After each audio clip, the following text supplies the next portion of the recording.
सम्राट, ये छलिया सारथी बनकर आया है, अर्थात शस्त्र नहीं उठाएगा। विजय निश्चित है सम्राट, विजय निश्चित है हमारी।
द्वारका के अश्व को रोकने वाले कर्ण, तेरा सामना बलराम से है। अपने प्रियजनों का स्मरण कर ले, क्योंकि तेरा स्वागत स्वयं यमराज करने वाले हैं। शत्रु ने ललकारा है, अंगराज उत्तर दो।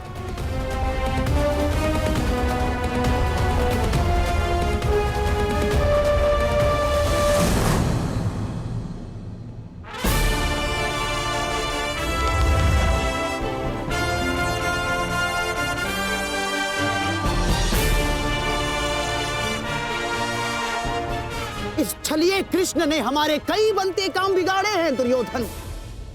आज इसकी पराजय का आनंद हम उठाएंगे, द्वारका का पतन होगा।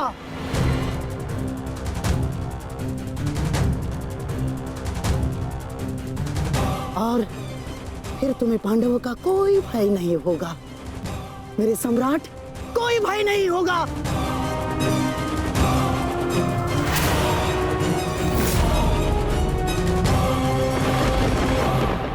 संधान करो कर्ण, तुमने वाण संधान किया और मेरा प्रतिशोध पूर्ण होगा। आज मेरे एक परम शत्रु की हार निश्चित है, या तुम्हारी या कृष्ण की।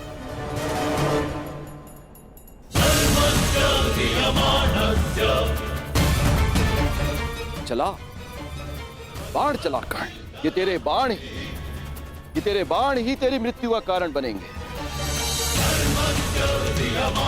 देख रहे हो कन्हैया, जिस कर्ण से तुम्हें इतना स्नेह है वो कितना दृष्ट है।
इस सुगंध से तो प्रभु परशुराम का तेज स्मरण हो आया।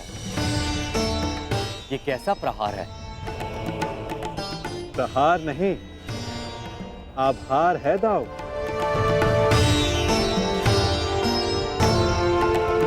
कहा था ना कि आने वाला योद्धा तनिक भिन्न होगा।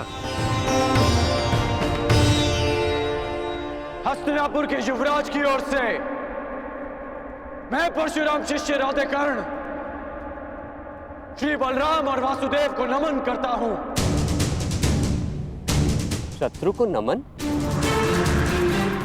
जिस प्रकार आकाश में आया हर मेघ वर्षा नहीं लाता, उसी प्रकार आगे बढ़ने वाला हर पग शत्रुता का नहीं होता हलधर।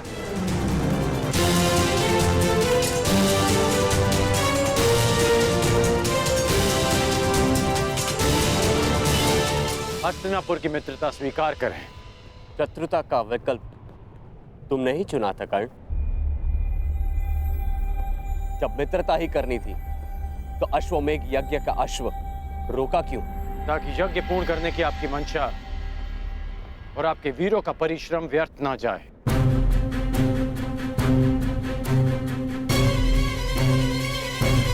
इस अश्व को ध्यान से देखिए। इस अश्व का दायां कान कटा हुआ है।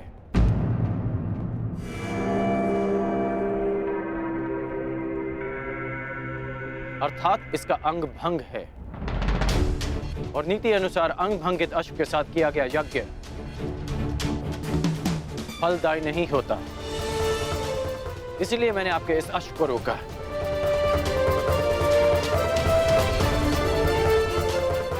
हलधर, मैं स्वयं आपको समझाना चाहता था, परंतु उससे पूर्व आपके वीरों ने मुझ पर आक्रमण कर दिया और कदाचित मुझे उसका उत्तर देना पड़ा। परंतु आपने स्वयं देखा होगा कि मैंने उन्हें केवल निशस्त्र किया, उनके प्राण नहीं लिए। तो तुमने मेरी सहायता करने के लिए अश्व रोका। अद्भुत, हम प्रसन्न हुए।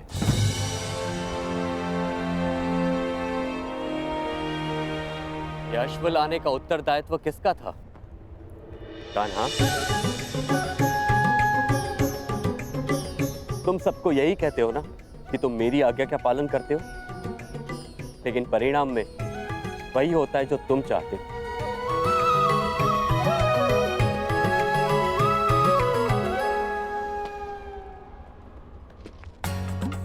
अब क्या करूं दाऊ, मेरा भाग्य ही ऐसा है। भाग्य नहीं, धूर्तता है तुम्हारी।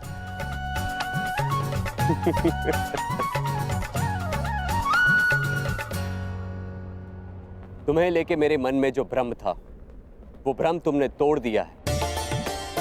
हम प्रसन्न हुए। कहो, क्या इच्छा है?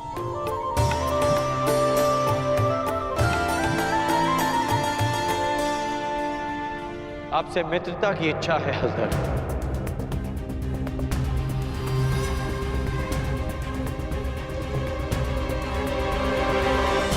और एक आश्वासन भी बलराम, आवश्यकता पड़ने पर आप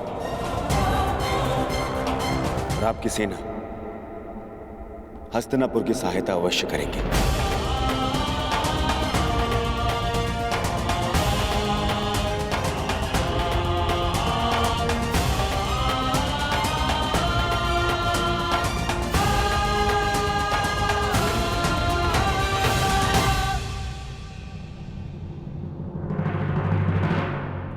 स्वीकार है।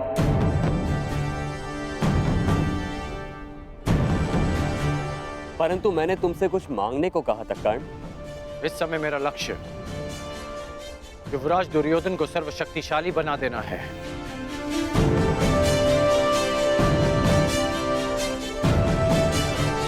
इसलिए मैं चाहता हूं कि आप युवराज दुर्योधन को गदा युद्ध की शिक्षा दें और इन्हें संसार का सर्वश्रेष्ठ गदाधारी बना दें। स्वीकार है।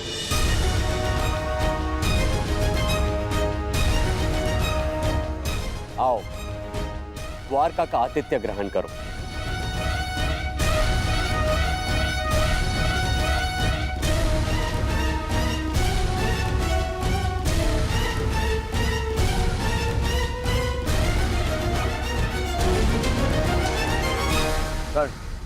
वरदान तुम्हें मिला था और तुमने उसे मेरे लिए उपयोग किया। आज तुमने एक बार फिर ये सिद्ध कर दिया कि संसार में यदि कोई मेरा सबसे बड़ा हितैषी है तो वो तुम हो कर्ण। मैं हस्तिनापुर का हितैषी हूं युवराज, और हस्तिनापुर युवराज का सेवक। मेरा धर्म हस्तिनापुर और आपको शक्तिशाली बनाना है। प्रणिपात युवराज।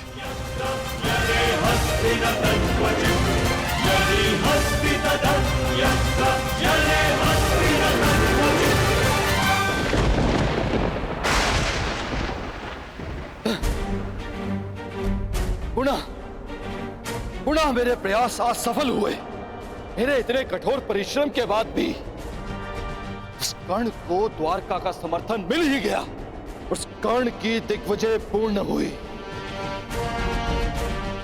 अभी तक मेरे पुत्र अर्जुन को कुछ भी प्राप्त नहीं हुआ, कुछ भी नहीं।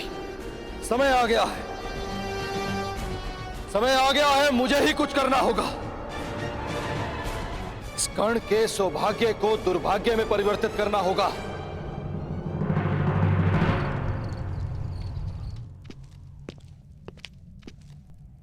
दिग्विजय पूर्ण हुई कर्ण।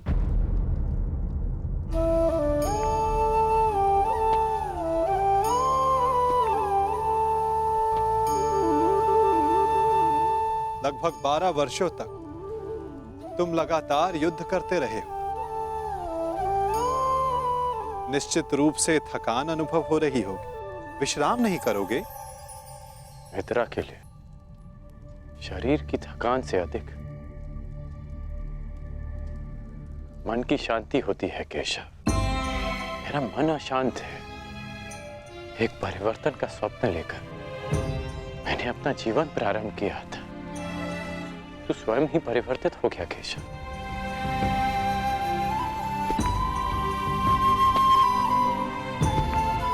परिवर्तन चाहते हैं और स्वयं के परिवर्तित होने से घबराते हो। ये दोहरा व्यवहार उचित नहीं राधे। मैं ऐसा परिवर्तन नहीं चाहता था केशव। मैंने सदा स्वतंत्रता की कामना की थी,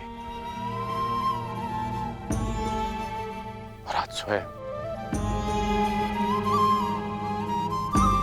मैं हस्तिनापुर का दास बन गया। मैंने तो कितनी बार तुमसे ये बंधन तोड़ देने का आग्रह किया अंगराज, तुमने ही नहीं स्वीकारा। जानते हो मन में संतोष क्यों नहीं है? क्योंकि लक्ष्य शुद्ध होने के साथ साथ साधन और सहायक भी शुद्ध होने चाहिए। और तुम ये भली भांति जानते हो कि तुम्हारे सहायक कैसे हैं। मित्र, अब भी समय है तुम्हारे पास। नहीं केशव, समय बीत चुका है। मैं अपना वचन नहीं तोड़ सकता। मैं आपसे पूछता हूं, आपने भी तो कई वचन दिए होंगे। क्या आप अपने वचन तोड़ सकते हैं?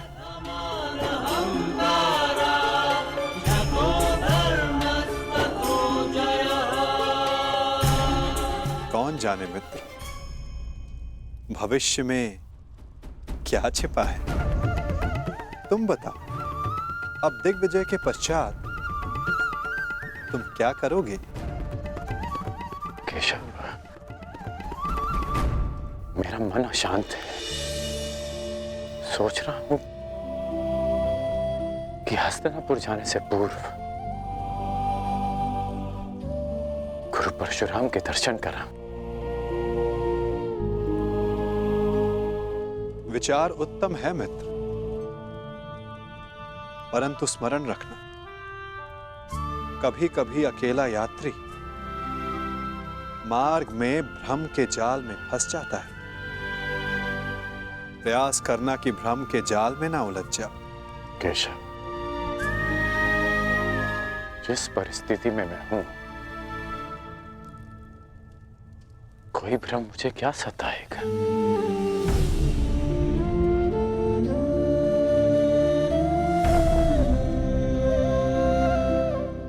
आपकी मुस्कान मुझे बहुत शांति देती है केशव।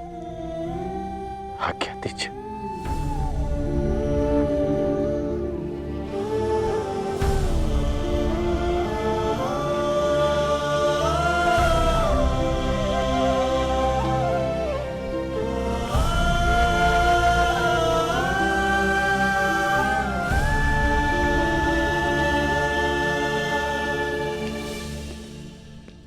कभी कभी मनुष्य परिस्थितियों का खिलौना बन जाता है मित्र। कभी कभी मंतव्य शुभ होने पर भी गंतव्य पर कुछ अशुभ हो ही जाता है। इसीलिए यात्रा में सावधानी आवश्यक है। तनिक सी असावधानी बहुत बड़ी दुर्घटना को जन्म दे देती है। सावधान रहना मित्र।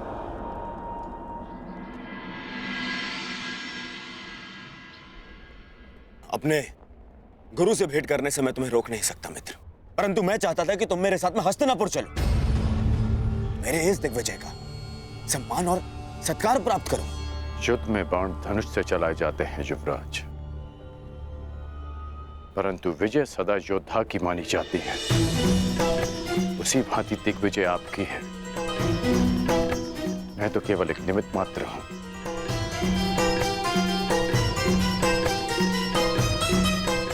आज्ञा दें।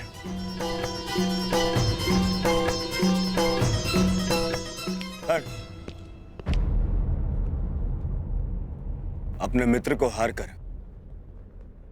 ये दिग्विजय अधूरी है मित्र। 12 वर्ष बीत गए। इन 12 वर्षों में तुमने मेरे लिए धनुष उठाए, परंतु कभी दृष्टि नहीं उठाई। ढाल बनकर मेरे शरीर की रक्षा की है, परंतु मित्र बनकर कभी गले नहीं लगाए।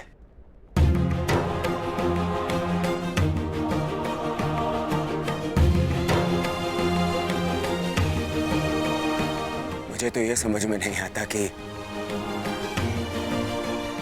वनवास उन पांडवों का था या मेरा।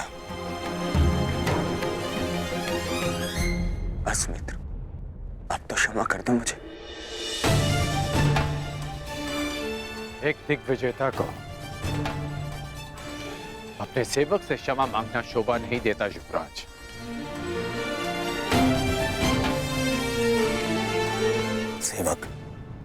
सेवक ऐसे 100 दिग्विजय न्यौछावर कर सकता हूं तुम्हें एक बार गले लगाने के लिए।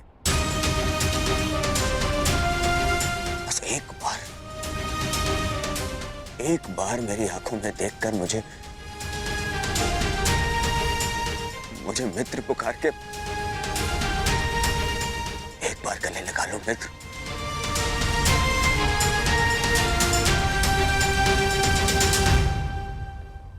कदाचित एक बार उस मित्र की पुकार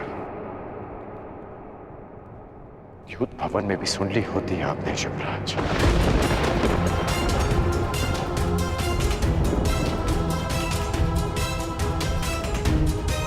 अब जो आपके सामने खड़ा है वो आपका और हस्तिनापुर का सेवक अंगराज कर्ण है। आपका मित्र राधे कर्ण द्रौपदी के अपमान की ज्वाला में भस्म हो चुका है।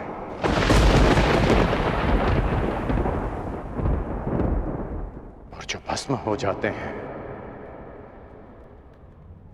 वो किसी को गले नहीं लगा पाते।